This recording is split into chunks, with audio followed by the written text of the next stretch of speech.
우리는 지난주에 성령께서 오셔서 책망하심과 그리고 성령의 사역에 대해서 이야기를 나눴습니다. 먼저 세상을 책망하신다고 했는데, 이 책망이라고 하는 것 속에 첫 번째가 뭐냐? 하나님의 주권, 그걸 이제 성경에서 뭐라고 말했죠? 예수 그리스도. 예수 그리스도를 믿는다는 건 하나님의 주권을 믿는다는 거죠. 하나님이 우리를 인도하신다는 걸 믿는다는 거예요. 그러한 면에서 우리는 예수님을 믿지 않고 누구 힘으로? 내 힘으로 살아가려고 한다. 그게 뭐다? 죄다. 우리가 고민합니다. 걱정합니다. 힘들어합니다. 왜 힘들어하죠? 내가 살아가려고 하니까. 근데 성령이 오셔서 그걸 뭐라고 말씀하시는 거예요? 그게 죄야. 하나님이 이 모든 것들을 주관하시는 주권이 있으셔 라고 말하는 게 뭐다? 성령이 죄에 대해서 책망하시는 거였죠. 두 번째는 뭐였죠?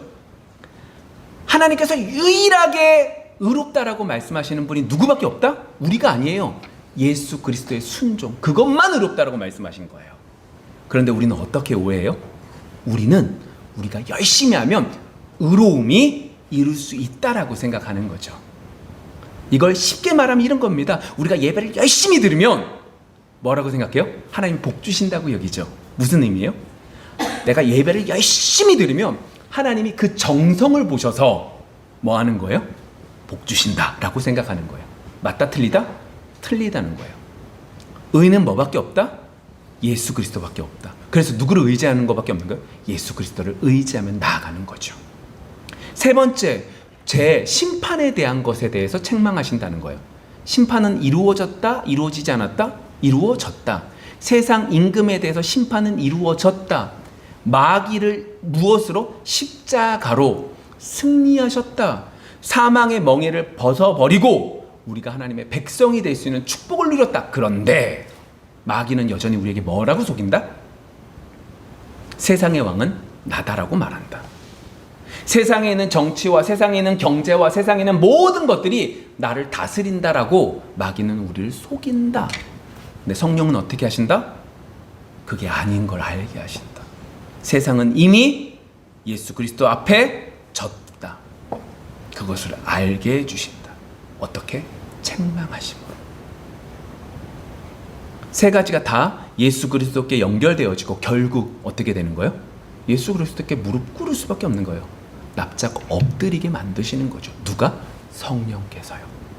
그리고 성령은 사역을 하십니다. 어떤 거요? 조금 더 정확한 진리, 다시 말하면 성경을 깨닫게 해주시는 거예요. 우리의 노력으로 성경을 알지 못합니다.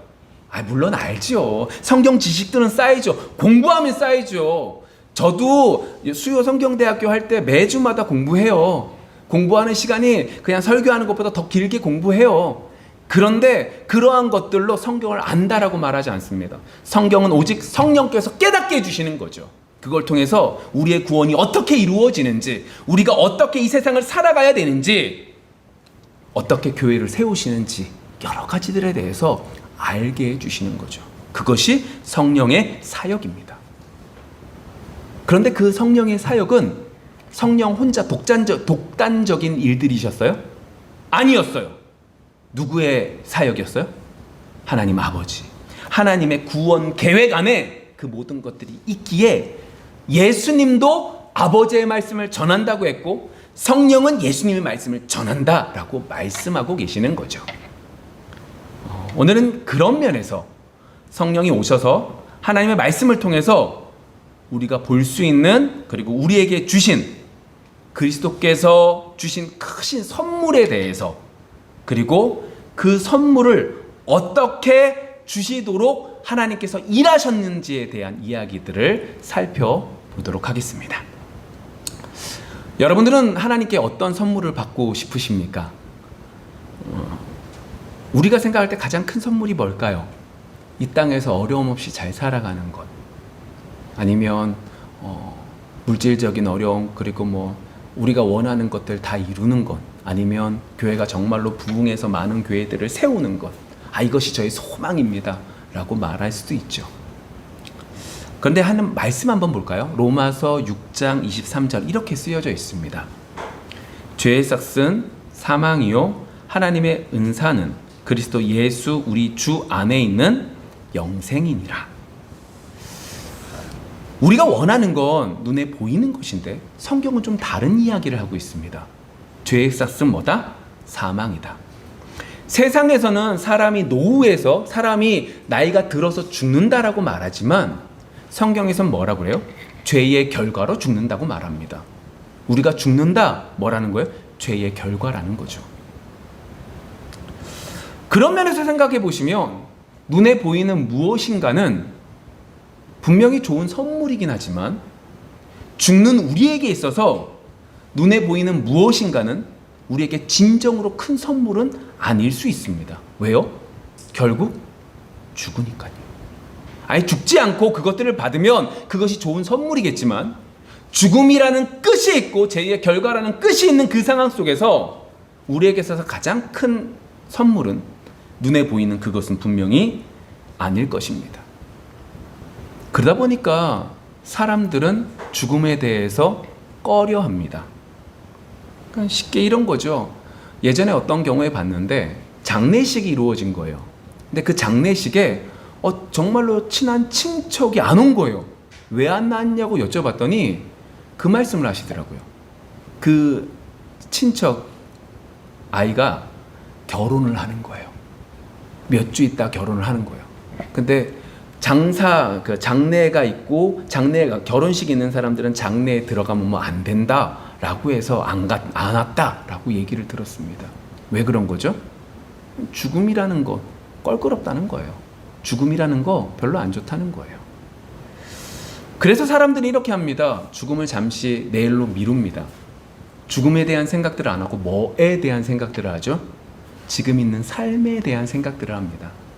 어차피 죽음은 끝이니까 죽음에 대한 생각들을 하지 말고 내가 지금 있는 이 상황 속에서 조금 더 값어치 있게 살아야지. 돈을 많이 벌어야지. 여러 가지 일들을 해야지. 업적을 남겨야지. 뭐 이런 것들을 통해서 여러 가지들을 남기려고 합니다.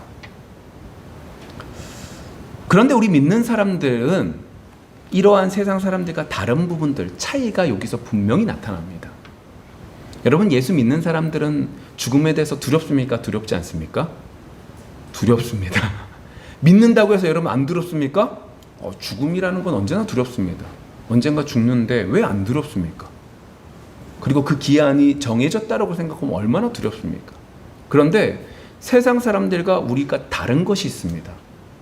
세상 사람들도 그 죽음이라는 것을 알고 있기에 그 두려움을 벗어나기 위하여 명예로 내 이름을 자자손손에 남기겠다라고도 얘기하고 여러 가지들을 하지만 그러한 생각들은 세상 사람들도 동일하게 우리가 똑같이 하지만 우리의 다른 점은 성령이 어떻게 하시는 거예요? 깨닫게 하시는 거죠. 성령이 어떻게 하시는 거예요? 성령의 역사하심 속에 정말로 그러한 죽음 앞에서 우리의 연약한 부분들을 보게 만드시는 거죠. 그리고 그것을 통하여 어떻게 해요? 세상이 줄 수 없는 평안함이 주어지는 겁니다. 내가 예수를 믿는데 무엇인가에 대한 두려움이 있어요. 생겼어요. 근데 그 두려움이 일평생 계속된다면 우리는 예수 믿는 사람이 아닙니다. 예수를 믿는데 두려움이 왔어요. 그 두려움 속에서 정말로 죽을 것 같아서 기도하는 것 속에 성령의 역사하심 속에 이것들이 바뀌는 것이 제대로 하나님의 말씀을 받는 그리스도인인 거죠. 결국 죽음이라는 건 우리에게 두려움을 가지고 옵니다. 그 두려움이라고 하는 것 속에 우리는 여러 가지들을 슬퍼하면서 여러 가지들을 행하고 있는 거죠. 그게 이제 예레미야서에서 나오는 그 얘기예요. 너희를 위하여 너희가 만든 너희 신, 우상이요. 죽음이 두려우니까 우리는 우리를 위해서 무엇인가를 만드는 거예요. 죽음이 들어오니까 건강하기 위해서 여러 가지 운동들을 하는 거죠. 왜? 오래 살기 위해서. 돈을 많이 버는 거죠. 많은 걸 먹고 행복하게 살기 위해서. 그 모든 것들을 바라보면 결국 궁극적인 결론은 이거예요. 아, 우리한테 정말로 시급한 문제는 뭐다? 죄의 문제다. 뭐라고요? 죄의 문제라고요. 아니요, 죄의 문제라고요. 우리에게 정말로 시급한 문제는 죄의 문제예요. 눈에 보이는 문제가 아니라 죄의 문제죠. 눈에 보이는 것의 결국이 죽음인데 죽음을 두려워하는 우리의 모습 속에서 우리에게 정말로 큰 문제는 죄의 문제인 거예요. 그런 면에서 생각을 해보시면 오늘 이 로마서 6장 23절의 말씀 속에 이렇게 말씀하고 있는 거죠. 죄의 싹슨 사망이에요. 그런데 하나님의 은사는 뭐라는 거예요? 그리스도 예수 우리 주 안에 있는 영생입니다 라고 말하고 있다는 거예요. 여기서 이제 은사라고 말하는 이 말의 의미는 선물이라는 거예요. 이게 뭐냐면 자격 없는 자들에게 이제 주시는 은혜로운 선물이라는 거죠. 당연한 거죠. 우리가 알고 있는 것처럼 하나님의 은혜로 우리가 구원받은 것이지 우리의 열심으로 우리의 의로 구원받는 것이 아닌 거죠. 성령을 통하여 그것을 우리가 알 수 있죠. 그러한 것들 속에 하나님이 우리에게 은혜의 선물로 주신 게 뭐냐, 은사로 주신 게 뭐냐, 오늘 7절의 말씀을 통해서 보면 본문 7절의 말씀 보면 선물이라고 말하잖아요. 그러한 것들 속에 그러면 우리에게 주신 선물이 뭐냐라고 말할 때 로마서 6장 23절 마지막 은 뭐라고 그래요? 우리 주 안에 있는 영생입니다 라고 말하고 있는 거죠. 죽음이라는 것 앞에서 하나님께서는 우리에게 영생이라는 선물을 주셨구나. 죄사함을 받아서 영원한 삶을 살게 하시는 거구나. 그것을 위해서 히브리서 2장 14절 말씀 보겠습니다. 자녀들은 혈과 육에 속하였음에 그도 또한 같은 모양으로 혈과 육을 함께 지니심은 죽음을 통하여 죽음의 세력을 잡은 자 곧 마귀를 멸하시며 또 죽기를 무서워함으로 한평생 매여 종노릇하는 모든 자들을 놓아주려 하심이니. 이제 뭐라고 말해요? 예수님께서요 하나님이신데 그분이 사람이 되셔서 뭐요? 혈과 육을 함께 지니셨다는 거예요. 그래서 그분이 뭐라는 거예요? 그분이 오신 이유가 뭐예요? 그분께서 죽으심으로, 다시 말하면 죽음이라는 두려움 앞에 살고 있는 우리를 위하여 예수님이 대신 돌아가심으로 뭐 하셨다? 마귀를 멸하셨고 세상 임금을 멸하셨고 그것을 통하여 어떻게 결국 종노릇하는 모든 자들을 뭐 하셨다? 놓아주시기 위해서 오셨고 놓아주셨다. 여러분 지난주 말씀 다시 해볼까요? 이걸 누가 깨닫게 하시는 거예요? 성령이 하시는 거예요. 이 말씀 모르세요? 너무나 잘 알고 있어요. 근데 성령이 깨닫게 하시면 이 말씀 속에 어떻게 해요? 우리는 꼬꾸라지는 거예요. 왜요? 내가 그만큼 죄인이었거든요. 내가 그만큼 의로움이 없거든요. 내가 그만큼 죄인임에도 불구하고 내가 아무것도 아닌데 주님께서 어떻게 해요? 날 위해서 돌아가셔서 영원한 생명을 주셨거든요. 그리고 그것들을 성도들은 이제 골로새서 말씀 좀 볼게요. 2장 12절부터 15절입니다. 너희가 세례로 그리스도와 함께 장사되고 또 죽은 자들 가운데서 그를 일으키신 하나님의 역사를 믿음으로 말미암아 그 안에서 함께 일으키심을 받았느니라. 또 범죄와 육체의 무할례로 죽었던 너희를 하나님이 그와 함께 살리시고 우리의 모든 죄를 사하시고 우리를 거스르고 불리하게 하는 법조문으로 쓴 증서를 지우시고 제하여 버리사 어디에? 십자가에 못 박으시고 통치자들과 권세들을 무력화하여 드러내어 구경거리로 삼으시고 십자가로 그들을 이기셨느니라. 이 말씀 한마디로 말할 수 있어요. 그러면 주님께서 주신 최고의 선물은 뭐라는 거예요? 십자가구나. 이 말씀을 하고 있는 거죠. 예수님께서 십자가에서 당신만 돌아가신 것이 아니라 우리의 모든 것들을 품고 우리의 죄를 가지고 그 십자가에서 함께 죽으심으로 뭐 하셨다? 우리는 하나님의 한량없는 선물들을 받을 수 있는 존재가 되었다. 그 은혜의 말씀드린 거예요. 자, 그런데 오늘 7절의 말씀을 보면 좀 이상해 보이실 거예요. 오늘 본문 7절 말씀 이렇게 쓰여져 있습니다. 우리 각 사람에게 그리스도의 선물의 분량대로 은혜를 주셨나니. 이제 뭐라고 말해요? 아니, 그리스도의 선물의 분량대로 은혜를 주셨대요. 선물의 분량대로 주셨다라고 말하고 있는 거죠. 좀 이상해요, 그쵸? 어떤 사람한테는 이만큼, 어떤 사람한테는 요만큼, 그것들을 하나님이 선택해서 하나님이 주셨다라는 것처럼 보여지는 거예요. 오늘 말씀들을 좀 볼게요. 오늘 이 성경 본문 7절의 말씀이 에베소서 4장 7절의 말씀이 있기 전 에베소서 4장 1절부터 6절의 말씀을 한마디로 축약하면 하나됨이에요. 우리가 하나의 똑같은 믿음, 똑같은 성령, 똑같이 새 생명을 받았다라고 말하고 있는 거죠. 하나 됐다는 소리를 해요. 그런데 갑자기 7절에 뭐라고 그러는 거예요? 하나 되는데 뭐라고 보이는 거예요? 십자가의 은혜가, 십자가의 선물이 어떤 사람은 이따만큼, 어떤 사람은 요만큼 이렇게 보여지는 거죠. 그것이 어디까지 가요? 직분까지 가버리는 거예요. 근데 여기서 우리가 정확하게 이 말씀을 보기 위해선 이렇게 보셔야 돼요. 이걸 어떻게 봐야 되냐면, 이렇게 각자의 분량대로 달라지는 이유는 믿음의 분량이 다들 같다 다르다? 다르기 때문이고 성숙함이 다르기 때문이다 라고 받으시면 돼요. 이제 설명을 할 거예요. 믿음의 분량이 다르고 그것 속에서 성숙함의 수준이 다르다 라고 하는 것으로 받으시면 돼요. 그러니까 이걸 이렇게 생각하시면 됩니다. 우리가 이 말씀을 보면서 오해하는 게 이거예요. 아, 주님께서 우리 각자에게 어느 정도의 크기에 맞는 선물들을 준비해 주셨구나 라고 하는 생각 속에서 이걸 보니까 힘든 거예요. 우리의 생각, 우리의 머리를 가지고 우리는 저 사람은 하나님의 큰 일꾼이야. 저 사람 하나님이 크게 쓰시려고 큰 믿음을 주신 사람이야. 그러니까 많은 걸 받는 거지 라고 하는 생각에, 인간적인 생각을 가지고 보다 보니까 이렇게 보는 거지, 그런 의미가 아니에요. 자, 이 말씀은 이거예요. 하나님은 1절부터 6절까지 어떻게 해요? 똑같이 주셨다고요. 이해되셨죠? 저한테도 100, 여러분들 모두에게 100을 주신 거예요. 근데 문제는 어디에 있다? 이것들을 받는 우리의 그릇이 뭐하다?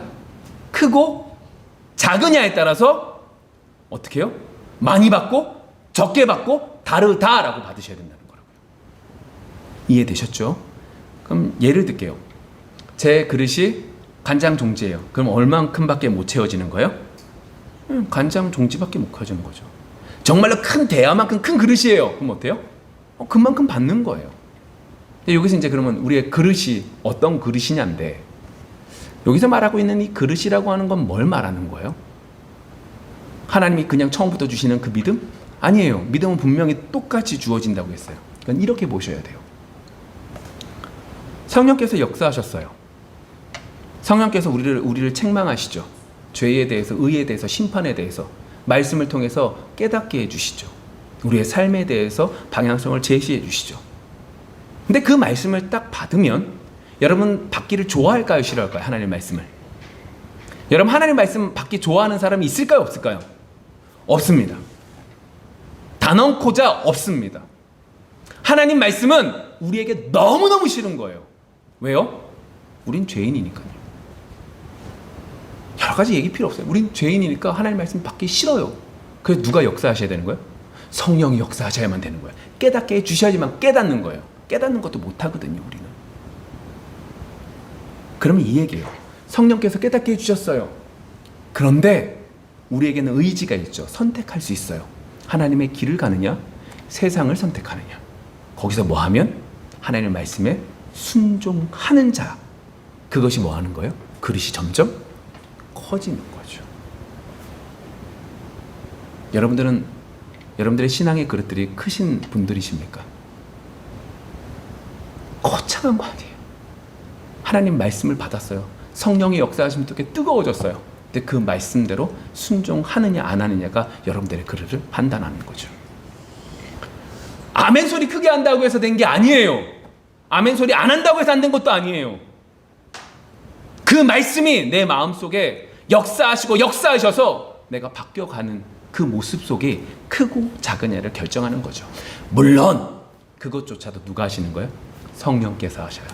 그러나 그 속에 반응은 우리도 분명히 보인다는 거예요.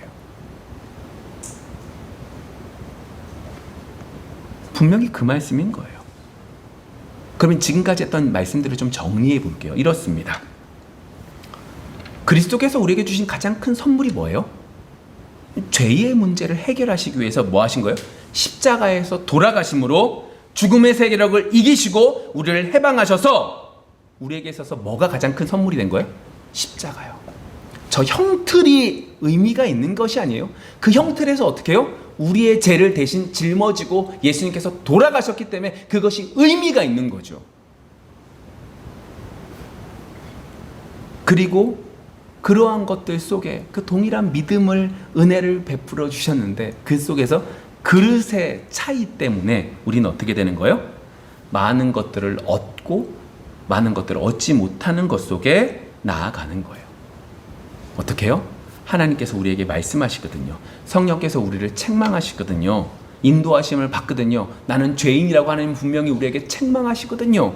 그 책망에 어떻게 해요? 순종하는 자에, 순종을 얼마나 하느냐에 따라서, 얼마나 납작 엎드리냐에 따라서 뭐 하는 거예요? 하나님은 더 크게 우리에게 세상을 살아갈 힘을 주시는 거죠. 우리가 하나님께서 한계를 정하신 것이 아니다. 이것이 7절까지의 말씀인 거예요. 그게 이제 지금까지 했던 얘기들이죠. 그럼 다시금 본문으로 돌아가 볼게요. 이렇게 7절이 마무리가 됐습니다. 근데 8절 말씀이 조금 이질감이 느껴집니다. 도리어 8절 말씀보단 11절 말씀이 딱 들어가는 게 맞아요. 아, 각자에게 선물을 주셨다. 근데 그 선물은 뭐다? 어떤 사람에게는 어떤 선지자, 어떤 사람은 이런 것들을 주신 것이다 라고 말하는 게 맞아요.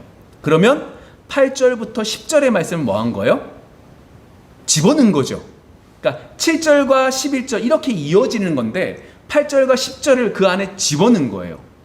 이 집어넣으신 이유는 어떤 의미냐면 조금 전에 말한 것처럼 예수님이 하신 일들에 대해서 조금 더 자세하게 설명하는 거예요. 왜요? 이걸 누가 이루신 것이다? 하나님이 하신 것이다 라는 걸 말씀하시기 위한 거죠. 하나님의 구원 계획 가운데 예수 그리스도께서 십자가에 못 박혀 돌아가심으로 성령이 우리 속에서 예수 그리스도를 역사하고 알게 하심으로, 은혜를 주심으로 어떻게 해요? 그 모든 것들이 이루어진 것이다 라고 하는 걸 분명히 밝히고 계시는 거예요. 자, 8절 그런 면에서 한번 볼게요. 그러므로 이르기를 그가 위로 올라가실 때에 사로잡혔던 자들을 사로잡으시고 사람들에게 선물을 주셨다 하였도다. 자, 이 말씀은 처음에 그러잖아요. 그러므로 이르기를, 이건 이제 구약에 있는 말씀들을 인용한 거예요. 근데 구약에 있는 말씀이 어디냐면 시편 68편 18절 말씀이에요. 그러니까 볼게요. 오늘 8절의 말씀과 시편 68편 18절의 말씀이 똑같으냐 아니면 좀 다르냐를 좀 보세요. 시편 68편 18절입니다. 주께서 높은 곳으로 오르시며 사로잡은 자들을 취하시고 선물들을 사람들에게서 받으시며 반역자들로부터도 받으시니 여호와 하나님이 그들과 함께 계시기 때문이로다. 좀 같습니까? 다릅니까? 좀 달라요. 어디 부분이 다르죠? 분명히 오늘 8절의 말씀 속에 마지막 부분에 보시면 선물을 주셨다라고 말하고 시편 68편 18절 중반부에 보시면 반역자들로부터도 뭐 하셨다? 받으시니라고 말했어요. 그쵸? 사람들에게 나눠줬다고 그러고 받았다고 말씀하시거든요. 자, 이 부분은 우리가 이제 몇 가지를 제가 좀 설명을 하면 이해가 될 거예요. 먼저 시편 68편 18절은 다윗이 쓴 거거든요. 다윗이 그냥 쓴 걸까요? 아니면 성령이 역사하셔서 쓴 걸까요? 당연히 성령이 역사하신 거죠. 성령이 역사하셨어요? 성령이 역사하셨다라고 하는 건 성령께서 깨닫게 하시는 거예요. 뭘 깨닫게 하실까요? 그가 왕이 됐거든요. 그가 전쟁에 나갔어요. 성경 속에 보시면 전쟁 속에서 한 번 더 패했다, 패하지 않았다? 패하지 않았다고 말씀하고 있거든요. 근데 성령께서 전쟁 속에서 다윗이 나가서 승리하고 여러 가지들 했어요. 근데 성령께서 깨닫게 하시는 거예요. 이건 내가 잘해서예요? 아니면 하나님께서 도와주셨기 때문이에요? 하나님이 도와주셨기 때문인 것을 분명히 알았던 거죠. 이해되셨죠? 다윗은 성령께서 깨닫게 하심으로, 알게 하심으로, 아, 이건 내 능력이 아니라 하나님께서 하신 거구나 라고 하는 고백을 합니다. 그래서 출애굽할 때 여호와께서 용사이십니다 라고 하는 고백을 합니다. 자, 그런데 그렇게 되는 것 속에 그 시대에 여러 가지 풍습이 있는데, 그 풍습이 뭐냐면 나라와 나라가 싸웁니다. 싸우면 전쟁에 이긴 나라가 있고 진 나라가 있죠. 그러면 어떤 나라가 어떤 나라에게 선물을 갖다 줄까요? 이긴 나라가 진 나라에게, 아, 너희들이 졌으니까? 아니죠.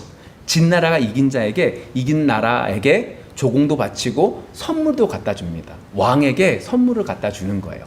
그럼 전쟁에서 승리했거든요. 그러면 어떻게 해요? 그 선물을 갖다 주는 거예요. 그러한 부분이 오늘 뭐라고 시편 68편 18절에 나오는 거예요? 사람들에게서도 받으시며 반역자들에게도 뭐한다? 받으셨다라고 하는 의미가 되는 거죠. 그러면 이 말씀을 동일하게 썼어야 되는데 오늘 에베소서 4장 8절의 말씀 좀 다르게 썼어요. 왜 그런 거죠? 다윗 역시도 성령의 감동함 속에 이 에베소서를 쓰는 거예요. 그냥 편지 쓴 거 아니에요. 우리는 분명히 하나님께서 성령께서 어떻게 해요? 사람들에게 유기적으로 영감을 주셔서 쓰었다라고 말하고 있거든요. 그런 면에서 보시면 다윗은 다윗대로 하나님의 은혜를 맛봤다면 바울은 이것 속에서 더욱더 분명한 걸 본 거예요. 그게 뭘까요? 그게 오늘 말씀이에요. 사람들에게 뭘 주셨다? 선물을 주셨다라고 하는 걸 보게 되는 거죠. 자, 바울은 시편의 그 말씀을 보고 이게 어떤 의미인지를 알았던 거예요. 다윗이 뭐라고 했어요? 누가 전쟁의 용사래요? 여호와께서 전쟁의 용사래요. 이걸 이제 다른 말로 말하면 구약에서 말할 때 출애굽해가지고 가나안 땅들을 차지할 때 그 전쟁을 뭐라고 그래요? 여호와의 전쟁이라고 그래요. 그래서 처음 전쟁 들어갔을 때 가나안 땅에 들어갔을 때 여리고 성에게 뭐라고 그래요? 모든 사람들 다 죽이라고 그러죠. 그 의미는 이 전쟁이 하나님의 여호와의 전쟁인 것을 분명히 밝히시는 의미였어요. 그렇다면 바울은 이 시편의 다윗의 얘기를 하나님이 용사가 되셔서 싸웠어요 라고 하는 얘기를 어떻게 받았냐면 이건 여호와의 전쟁이시구나. 예수님께서 어떻게 한 거예요? 하늘에서 전쟁을 하시기 위해서 어떻게 한 거예요? 내려오신 거구나. 그리고 내려오신 다음에 전쟁을 하시고 십자가에 못 박혀 돌아가심으로 그 마귀와의 싸움에서 승리하시고 어떻게 하신다? 올라가시는구나. 올라가시면서 어떻게 하신다? 성령을 우리에게 각자에게 보내주시는구나 라고 하는 걸 깨달은 거죠. 그래서 오늘 8절의 말씀 속에 뭐라고 하는 거예요? 사람들에게 선물을 주셨다라고 바뀌어진 거예요. 같은 얘기예요? 다른 얘기예요?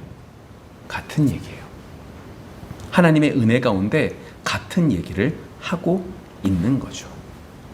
그게 아까 전에 말했던 이제 히브리서 2장 말씀, 골로새서 2장 말씀과 같은 그러한 예수님께서 자신의 형체, 그 모든 것들 혈과 육을 가지고 인간이 되셔서 죽기를 두려워하는 사람들을 위하여 종의 형체를 지니시고 오셔서 그것을 이기시고 승리하셨습니다 라고 말하는 것이 이루어지게 되는 내용이 되는 거죠.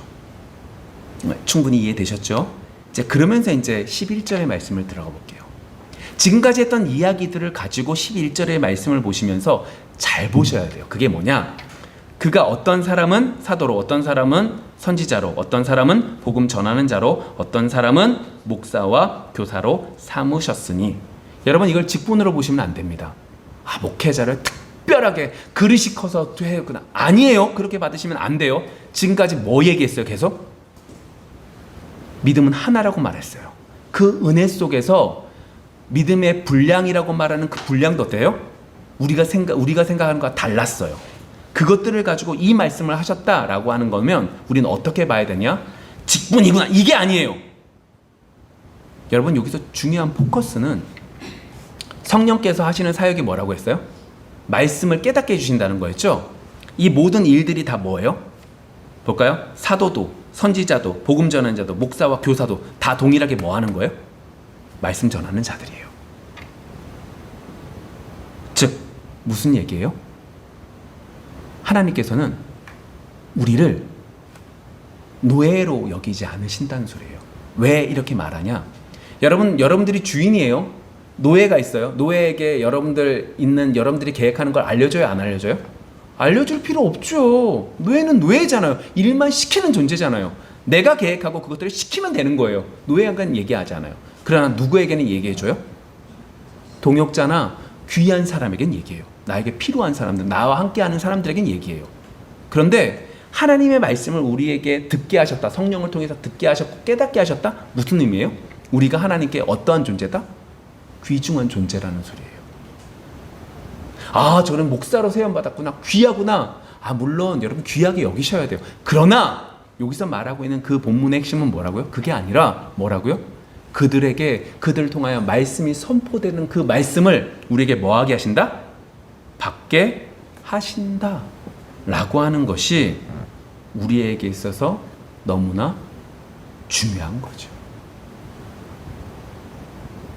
결국 그것을 통하여 우리는 하나님께서는 우리를 어디까지 인도하시기를 원하실까요? 바울이 고백하죠. 그리스도의 어디까지? 장성한 분량까지 나아가기를 하나님 그렇게 만들어 가실 줄 믿습니다. 완벽한 인간이 된다는 소리가 아니에요. 어떻게 그릇이 커졌죠? 하나님 앞에 성령의 책망을 받고 성령의 말씀을 깨닫게 하심을 받아서 어떻게 해요? 납작 엎드리는 오직 주님밖에 없습니다. 순종하며 나아가는 그릇이 커지는 것을 말씀하고 있는 거죠. 장성한 분량에서 내가 이만큼 돼서 저 사람들을 가르칠 수 있고 아니에요. 그렇게 한다면 우리는 잘못 배운 거예요. 그게 아니라 더욱더 주님 앞에 순종하는, 더욱더 바짝 엎드리는 그 모습으로 만들어지는 그 그릇이 커지는 걸 하나님께서는 원하고 계시는 거죠. 결국 그렇게 우리를 만들어 가실 줄 믿습니다. 말씀을 좀 정리해 볼게요.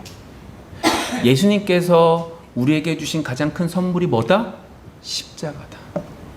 그 십자가를 통하여 어떻게 해요? 우리에게 무한정 은혜를 베풀어 주시는데 그 그릇, 하나님의 말씀에 순종하는 성령의 책망을 받는 것 속에 순종하는 그 그릇이 얼마나 크냐에 따라서 여러분들은 누림이 크고 작을 수 있다. 여기서 말하는 크고 작은 거는 여러분들의 소원이 이루어진다는 게 아니에요. 뭐 하는 거예요? 하나님이 주신 힘으로 얼마나 풍성하게 누릴 수 있느냐, 누리지 못하느냐가 결정되는 거죠. 그런 면에서 11절의 말씀의 포커스는 어디에 있다? 아, 하나님에게 우리에는 어떠한 존재다? 귀한 존재다. 귀한 동역자구나 라고 하는 것에 포커스가 있다. 그래서 누굴 세워주신 것이다? 목회자를 세워준 거다. 그래서 목사와 그리고 여러 사람들을 통하여 강단에서 하나님의 말씀이 선포되게 되어지는 것이다. 고넬료에게 말씀이 선포되어질 때 천사가 고넬료에게 나타나잖아요. 그러면 천사가 고넬료에게 예수를 믿어라 라고 말하면 좋겠는데 어떻게 하죠? 베드로를 데리고 와라 라고 말해요. 우리가 생각할 땐 천사가 말하는 게 더 능력 있는 것 같지만 하나님은 그렇게 역사하지 않는다고요. 사람을 통하여 역사하신다고요. 그런 면에서 교육자, 목회자의 말씀도 귀중한 거고 하나님의 말씀으로 받을 수 있는 여러분들이 되어지기를 소망합니다. 기도하겠습니다.